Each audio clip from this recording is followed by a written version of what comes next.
नमस्कार साथियों। पीपल के वृक्ष को जल चढ़ाने से कौन सा पुण्य मिलता है, आइए जान लेते हैं एक नागिन के उद्धार की इस महान कथा के माध्यम से। समुद्र की गहराइयों में स्थित क्षीर सागर, वहां का दृश्य अत्यंत दिव्य और मनोहर था। क्षीर सागर में लहरों के बीच में शेष नाग की शैया पर भगवान विष्णु सुकून से विराजमान थे। उनका नील वर्णीय शरीर दिव्य आभा बिखेर रहा था। उनके समीप माता लक्ष्मी उनके चरण दबा रही थी। चारों ओर दिव्य प्रकाश था और वातावरण में शांत संगीत की ध्वनि गूंज रही थी। इसी बीच एक पावन पथ से आकाश मार्ग होते हुए देवर्षि नारद जी वहां पहुंचे। नारद जी के हाथ में उनका दिव्य वीणा था और मुख पर हल्की चिंता की रेखाएं थीं। भगवान विष्णु ने नारद जी को देखा और मंद मुस्कान के साथ कहा, पधारो नारद, तुम्हारा स्वागत है। ऐसा प्रतीत होता है कि तुम कुछ व्यग्र हो। क्या बात है? क्या तुम्हारे भ्रमण में कोई अनहोनी घटी है?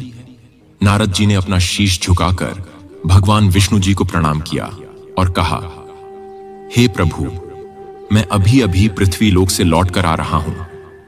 पृथ्वी का भ्रमण करते हुए मैंने एक अत्यंत विचित्र दृश्य देखा। वहां कुछ लोग पीपल के वृक्ष को काटते हुए दिखे, जैसे उन्हें उसके महत्व का कोई ज्ञान ही ना हो। दूसरी ओर कुछ तपस्वी मुनि और साधक उस वृक्ष की पूजा कर रहे थे। वे उसकी परिक्रमा करते, उस पर जल अर्पित करते और मंत्र उच्चारण करते हुए भगवान विष्णु की स्तुति कर रहे थे। हे प्रभु, इस विरोधाभास को देखकर मेरे मन में जिज्ञासा उत्पन्न हुई। पीपल के वृक्ष का क्या रहस्य है? यह वृक्ष इतना पवित्र क्यों है कि कुछ लोग इसकी पूजा करते हैं और जिन्हें इसका ज्ञान नहीं है, वे इसे काटने का पाप क्यों करते हैं? कृपा करके मुझे इसके महत्व के विषय में विस्तार से बताइए, ताकि मैं इस ज्ञान को लोक में फैला सकूं। भगवान विष्णु के मुख पर एक कोमल मुस्कान खिल उठी। वे मंद स्वर में बोले, हे नारद, तुम्हारा प्रश्न अत्यंत महत्वपूर्ण है। पीपल का वृक्ष कोई साधारण वृक्ष नहीं है। यह वृक्ष स्वयं मेरे स्वरूप का प्रतीक है। यह न केवल देवताओं का निवास स्थान है, बल्कि इसकी पूजा से मनुष्यों के समस्त पापों का नाश होता है और उन्हें मोक्ष की प्राप्ति होती है। सुनो, मैं तुम्हें पीपल के वृक्ष के महत्व की एक कथा सुनाता हूं, जो यह स्पष्ट करेगी कि क्यों यह वृक्ष पवित्र है और क्यों इसकी पूजा करनी चाहिए। हे नारद, इस कथा का केवल वर्णन और श्रवण ही मनुष्य के लिए पुण्य है। जो भी इस पावन कथा को श्रद्धा और भक्ति के साथ सुनता है या सुनाता है, उसे अनगिनत पुण्य प्राप्त होते हैं। जो व्यक्ति इस कथा का श्रवण करता है, उसके जन्म जन्मांतर के संचित पाप नष्ट हो जाते हैं, चाहे उसने अपने अज्ञानवश कितना ही बड़ा पाप क्यों ना किया हो। इस कथा के श्रवण से उसे पापों से मुक्ति मिलती है।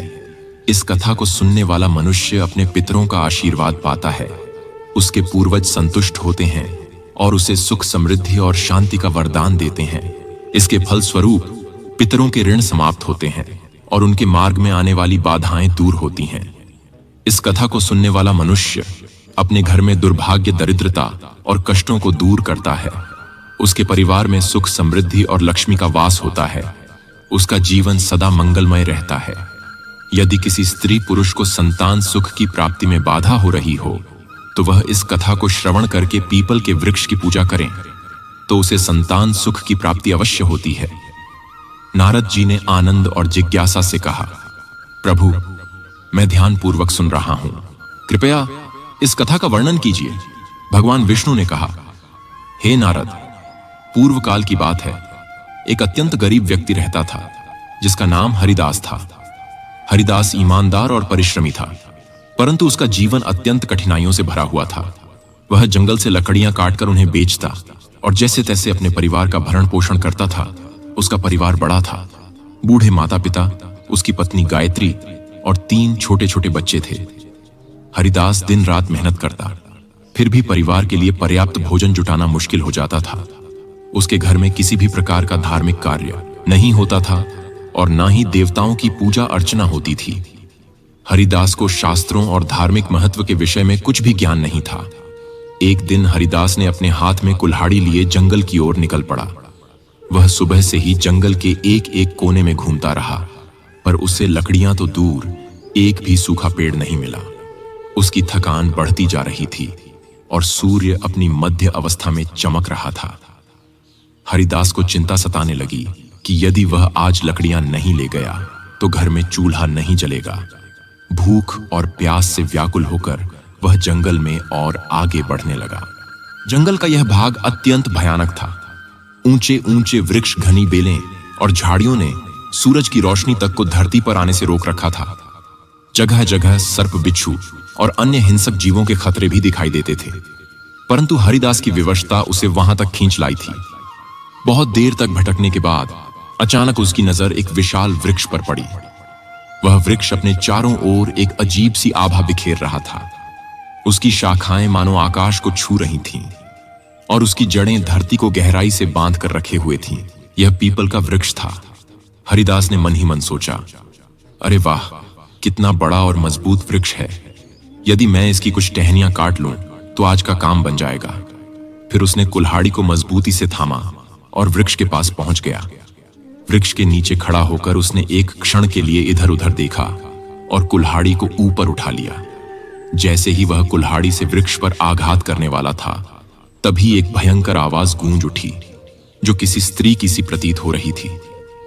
हे मनुष्य, ठहरो, तुम यह क्या अनर्थ करने जा रहे हो? हरिदास ने चौंक कर इधर उधर देखा, पर वहां कोई दिखाई नहीं दिया। अगले ही क्षण वृक्ष के तने के पास से एक भयानक काले रंग का सर्प प्रकट हुआ। उस सर्प की आंखें चमक रही थीं, मानो उनमें अग्नि की ज्वालाएं जल रही हों। हरिदास भयभीत होकर पीछे हट गया। सर्प धीरे धीरे उसके सामने आकार लेने लगा। वह अब सर्प नहीं, बल्कि एक सुंदर स्त्री का स्वरूप धारण कर चुका था। यह कोई साधारण स्त्री नहीं थी, बल्कि एक नाग कन्या थी। उसका चेहरा तेजस्वी था और उसकी आंखों में अपार रहस्य झलक रहा था। फिर नाग कन्या ने गंभीर स्वर में कहा, हे मनुष्य, तुम यह पवित्र पीपल का वृक्ष काटने जा रहे थे। क्या तुम्हें इसका ज्ञान नहीं कि पीपल के वृक्ष में देवताओं का वास होता है? इसे काटने से तुम्हें महापाप लगेगा। हरिदास की सांसें तेज हो गईं। वह भयभीत होकर कांपते स्वर में बोला, हे देवी, आप कौन हैं और मुझसे मनुष्य की वाणी में बात कैसे कर रही हैं? मैंने तो ऐसा कुछ कभी सुना भी नहीं था। कृपया मुझे बताइए कि आप कौन हैं और यह वृक्ष क्यों इतना विशेष है?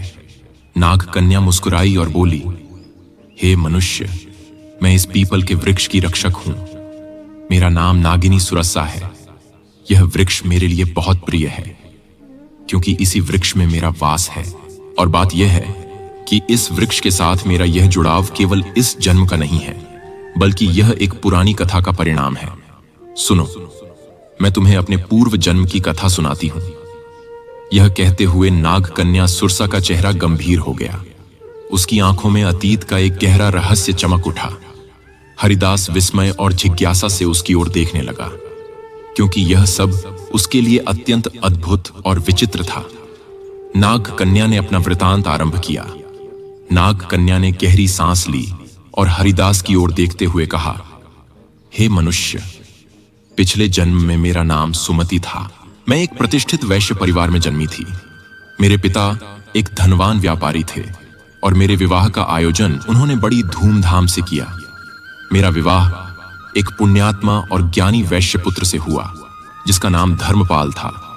मेरे पति अत्यंत धार्मिक प्रवृत्ति के थे और अनाज का व्यापार करते थे। उनका जीवन सादा था, लेकिन धर्म और सत्कर्म में लीन था। किंतु मैं उनके गुणों से सर्वथा विपरीत थी। मेरा स्वभाव अत्यंत स्वार्थी और अहंकारी था। मैं ना तो अपने पति का आदर करती थी और ना ही किसी प्रकार के धर्म कर्म में रुचि रखती थी। मुझे देवी देवताओं की पूजा व्यर्थ प्रतीत होती थी। मेरा मन सदा सांसारिक सुखों और धन संपत्ति में लिप्त रहता था। मेरे पति मुझे समझाते रहते कि हमें जीवन में पुण्य के कार्य करने चाहिए, देवताओं की पूजा करनी चाहिए, किंतु मैं उनकी बातों को हमेशा अनसुना कर देती थी। हमारे गांव के पास एक मुनि का आश्रम था। वह आश्रम शांत, पवित्र और प्रकृति की छाव में बसा हुआ था। वहां के वातावरण में एक अलौकिक शांति थी। मुनि ने अपने आश्रम के आंगन में एक छोटा सा पीपल का वृक्ष लगाया हुआ था। गांव के लोग वहां नियमित रूप से पूजा करने आते थे। वे पीपल के वृक्ष के चारों ओर दीप जलाते और जल चढ़ाते और उसकी परिक्रमा करते थे। उनका विश्वास था कि इस वृक्ष में भगवान विष्णु का वास है और उसकी पूजा करने से उनके पितृ प्रसन्न होते हैं। लोगों की श्रद्धा और भक्ति से वह वृक्ष बहुत ही कम समय में विशाल हो गया। एक दिन की बात है, मैं उस आश्रम के पास से गुजर रही थी। वहां मैंने देखा कि एक ब्राह्मण अत्यंत श्रद्धा से उस पीपल वृक्ष की पूजा कर रहा था। वह वृक्ष के तले जल चढ़ा रहा था और मंत्रों का उच्चारण कर रहा था। यह दृश्य देखकर मैं ठहाका मारकर हंसने लगी और कटु स्वर में कहा, अरे ब्राह्मण, तुम मूर्खों की तरह इस वृक्ष की पूजा क्यों कर रहे हो? यह तो केवल एक पेड़ है, न फल देता है न फूल। क्या यह पेड़ किसी काम का भी है? यह व्यर्थ का ढोंग है तुम्हारी। पूजा का कोई लाभ नहीं है। मेरे शब्द सुनकर वह ब्राह्मण अत्यंत शांत भाव से मेरी ओर देखता रहा। फिर वह गंभीर स्वर में बोला, हे देवी, तुम्हारा अज्ञान ही तुम्हारे इस व्यवहार का कारण है। क्या तुम्हें ज्ञात नहीं कि यह पीपल का वृक्ष मात्र एक साधारण वृक्ष नहीं है? इस वृक्ष में स्वयं भगवान विष्णु का वास होता है। यह वृक्ष जीवित है और अत्यंत पवित्र है। इसकी पूजा करने से भगवान विष्णु प्रसन्न होते हैं। इसके तले जल चढ़ाने से पितरों का आशीर्वाद प्राप्त होता है। अनेक जन्मों के पाप इस वृक्ष की पूजा से समाप्त हो जाते हैं। यह वृक्ष मानव जीवन के लिए वरदान स्वरूप है। उस ब्राह्मण की बातों ने मेरे अहंकार को और भड़का दिया। मैंने कटु शब्दों में उसका और उस वृक्ष का उपहास किया। मैं क्रोध में आकर उस वृक्ष के पास पहुंची और व्यंग्यपूर्ण स्वर में कहा, देखते हैं तुम्हारा यह वृक्ष कितना महान है। यह कहकर मैंने गुस्से में आकर पीपल के वृक्ष को लात मार दी। जैसे ही मेरी लात उस वृक्ष को लगी, उसी क्षण एक विचित्र घटना घटी। मेरे पैर से लेकर शरीर के अन्य अंगों में जलन होने लगी। वह जलन असहनीय थी। मैंने देखा कि मेरे शरीर में परिवर्तन हो रहा था। धीरे धीरे मेरा रूप बदलने लगा। मेरी त्वचा काली पड़ने लगी और देखते ही देखते मैं एक भयानक सर्पिणी में परिवर्तित हो गई। नागिनी का रूप धारण करके मैं वहीं पर चीखने चिल्लाने लगी। मेरी चीख पुकार सुनकर आश्रम के मुनि वहां आ गए। मैं उनके चरणों में गिर पड़ी और रोते हुए अपनी व्यथा मैंने उनसे विनती की कि मुझे इस श्राप से मुक्ति दिलाए। मुनि गंभीर स्वर में बोले, हे स्त्री, तुमने घोर पाप किया है। पीपल के वृक्ष को अपवित्र करना और उसका अपमान करना भगवान विष्णु का अपमान है। तुम्हें तुम्हारे कर्मों का दंड मिला है। फिर मैंने कांपते हुए हाथ जोड़कर मुनि से प्रार्थना की, हे ऋषिवर, कृपया मुझे क्षमा करें और इस श्राप से मुक्ति का कोई उपाय बताएं। मैं अपने पापों के लिए पश्चाताप करना चाहती हूं। उस मुनि ने गंभीर स्वर में कहा, हे पापिनी, तुम्हें इस श्राप से मुक्त होने के लिए 100 वर्षों तक इस पीपल वृक्ष पर निवास करना होगा और इसकी रक्षा करनी होगी। जब 100 वर्ष पूर्ण हो जाएंगे, तब तुम्हारे पति यहां आएंगे और इस वृक्ष पर जल अर्पित करेंगे। उसी दिन तुम्हें इस श्राप से मुक्ति मिलेगी। इतना कहकर मुनि वहां से चले गए। तब से मैं इसी वृक्ष पर वास कर रही हूं। यह वृक्ष दिनों दिन बढ़ता गया और मैं दिन रात इसकी रक्षा करती हूं ताकि कोई इसे हानि न पहुंचा सके। आज मेरे 100 वर्ष पूरे हो चुके हैं। मैं प्रतीक्षा कर रही हूं कि मेरे पति धर्मपाल यहां आएं और इस वृक्ष पर जल अर्पित करें। तभी मुझे इस सर्प योनि से मुक्ति मिलेगी। यह कहते हुए नागकन्या की आंखों में आंसू आ गए। उसकी आवाज में पीड़ा और पश्चाताप स्पष्ट झलक रहा था। हरिदास यह सब सुनकर अवाक रह गया। वह समझ नहीं पा रहा था कि जो कुछ उसने सुना वह सपना था या सच्चाई। उसके हृदय में भय और श्रद्धा का संचार हो रहा था। नागकन्या की करुणामय कथा सुनकर हरिदास स्तब्ध रह गया। उसकी आंखों में आश्चर्य और अविश्वास के भाव तैरने लगे। उसे यह बात समझ में नहीं आ रही थी कि वह स्वयं इस घटना से किस प्रकार जुड़ा हुआ था। तभी एक दिव्य तेज से आश्रम के मुनि वह प्रकट हुए। उनका स्वर गंभीर और आशीर्वाद से भरा हुआ था। मुनि ने हरिदास की ओर देखते हुए कहा, हे हरिदास, यह सब तुम्हारे पूर्व जन्म के कर्मों का ही परिणाम है। क्या तुम जानना चाहते हो कि तुम इस नाग कन्या के जीवन में क्या स्थान रखते हो? हरिदास ने विस्मय से मुनि की ओर देखा और कांपते स्वर में कहा, हे ऋषिवर, कृपया मुझ पर कृपा करें और मेरे जन्मों के रहस्य का ज्ञान ना दें। यह सब क्या हो रहा है? मैं इस नाग कन्या के साथ किस प्रकार जुड़ा हूं? मुनि ने अपनी आंखें बंद की और उनके मुख पर एक गंभीर आभा उभरी। फिर उन्होंने कहना आरंभ किया, हे हरिदास, सुनो तुम्हारे पूर्व जन्म की कथा। इस नाग कन्या जिसका नाम सुमति है, इसका पति तुम ही थे। उस जन्म में तुम धर्मपाल नामक एक पुण्यात्मा व्यापारी थे। तुमने सुमति से विवाह किया और उसका जीवन संवारने का हर संभव प्रयास किया। तुम एक धर्मनिष्ठ और सत्यवादी व्यक्ति थे। तुमने सुमति को सद्मार्ग पर लाने के लिए अनेक प्रयास किए, किंतु वह तुम्हारे प्रयासों की उपेक्षा करती रही। हरिदास ने आश्चर्य और अविश्वास के साथ कहा, क्या मैं इस नागकन्या का पति था? मुनि ने मुस्कुराते हुए कहा, हरिदास, सुमति ने अपने अहंकार और अज्ञान के कारण पीपल के वृक्ष का अपमान किया था, जिसके कारण उसे सर्प योनि का श्राप मिला। किंतु भगवान विष्णु ने तुम्हारे पुण्य कर्मों के कारण यह नियम बनाया कि केवल तुम्हारे हाथों से जल अर्पित होने पर ही सुमति को इस श्राप से मुक्ति मिलेगी।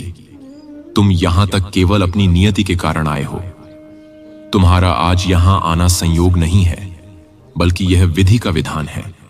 सुमति, जो अब तक चुपचाप खड़ी थी, मुनि की बात सुनकर हरिदास के चरणों में गिर पड़ी। उसकी आंखों से आंसुओं की धार बहने लगी। वह कांपते स्वर में बोली, हे स्वामी, मैं अपने पूर्व जन्म के पापों के लिए आपसे क्षमा मांगती हूं।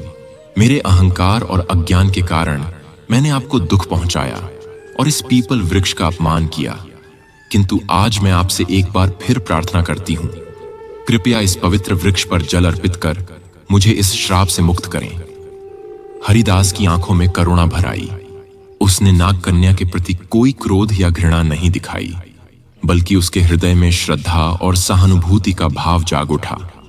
उसने मुनि की ओर देखा और कहा, हे ऋषिवर, मुझे बताइए, मैं इस पुण्य कार्य को कैसे पूरा करूं?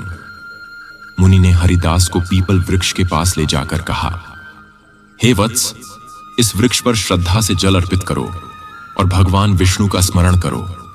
इससे तुम्हारे पूर्व जन्म के बंधन समाप्त हो जाएंगे और सुमति को भी मुक्ति मिलेगी। फिर हरिदास ने पास ही रखे कलश में जल भरा, वही पीपल वृक्ष के सामने खड़ा हुआ और अपने मन में भगवान विष्णु का ध्यान करते हुए जल अर्पित करने लगा। जैसे ही उसने जल की धार पीपल की जड़ों में चढ़ाई, एक अद्भुत घटना घटी। पीपल वृक्ष के नीचे एक दिव्य प्रकाश फैला और नाग कन्या का सर्प रूप धीरे धीरे नष्ट होने लगा। उस स्थान पर एक सुंदर तेजस्वी स्त्री प्रकट हुई। उसका चेहरा चमक रहा था, मानो वह स्वयं एक देवी हो। सुमति ने हाथ जोड़कर हरिदास और ऋषि मुनि को प्रणाम किया। सुमति ने कहा, हे स्वामी, आपके पुण्य और भगवान विष्णु की कृपा से मुझे आज इस अभिशाप से मुक्ति मिली है। मैं आपके प्रति कृतज्ञ हूं। आपने न केवल मेरे पापों का प्रायश्चित करवाया, बल्कि मुझे मोक्ष के मार्ग पर ले आए। मुनि ने आशीर्वाद देते हुए कहा, हे सुमति, अब तुम स्वर्ग लोक को प्रस्थान करो। तुम्हारे इस श्राप का अंत हो चुका है। भगवान विष्णु तुम्हें आशीर्वाद दें। सुमति ने एक बार फिर पीपल वृक्ष की परिक्रमा की और वहां से दिव्य प्रकाश के साथ स्वर्ग लोक को प्रस्थान कर गई। इस घटना के बाद हरिदास के जीवन में बड़ा परिवर्तन आया। उसने पीपल वृक्ष की महिमा को समझा और प्रतिदिन उसका पूजन करने लगा। उसने अपने परिवार को भी धर्म के मार्ग पर चलने की प्रेरणा दी। वह जान गया कि पवित्र वृक्षों का सम्मान और देवताओं का स्मरण जीवन को सफल बनाता है। भगवान विष्णु ने पीपल वृक्ष के महत्व की कथा समाप्त की।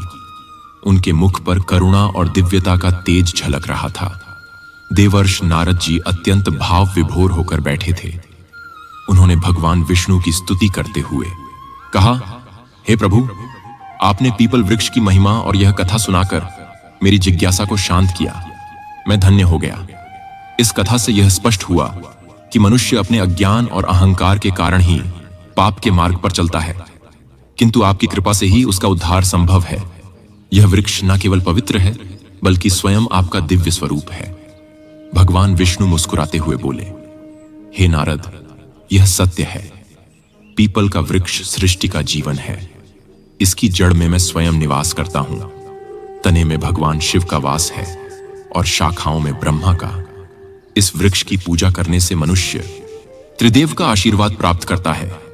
जो भी इस कथा को श्रद्धा से सुनेगा, सुनाएगा अथवा पीपल के वृक्ष की पूजा करेगा, उसे मेरे परम धाम की प्राप्ति होगी।